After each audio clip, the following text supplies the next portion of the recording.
पोटाचा त्रास सगळ्यांनाच असतो.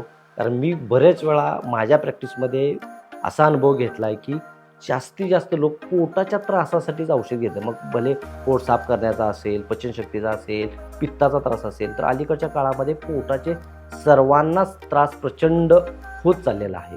हे जर मी सांगितलेले 4 उपाय आयुर्वेदात सांगितलेले जर तुम्ही केले, तर कोणताही तुमचा पोटाचा आजार असू दे, तो कमी व्हायला सुरुवात होईल. कोणते आहेत ते 4 उपाय? पहिला उपाय आहे तो म्हणजे उपवास फारसा करू नका. म्हणजे उपवास केला तर थोडं का होईना खावा. अकंठ जेवू नका. अकंठ जेवू नका म्हणजे काय? तर प्रचंड भूक लागलेली असताना सुद्धा तुम्ही 20 ते 30% पोट भरायचं राहिलेलं आहे एवढंच का? यासाठी बरेच लोकं जापनीज लोकांचं उदाहरण सांगतात. परंतु आपल्या शास्त्रामध्ये आणि अनेक ऋषीमुनींचं वय हे 500-500 वर्ष होतं. तर केवळ आणि केवळ ते हे अर्धपोटी जेवायचे. म्हणजे काय? जेवढी भूक आहे त्याच्या 50% जेवत होते. तिसरा उपाय आहे महत्त्वाचा, तर तो म्हणजे चर्वणं. चांगल्या पद्धतीनं चावलं तरच पचनशक्ती चांगली होते आणि पोटाचे आजार कमी होतात.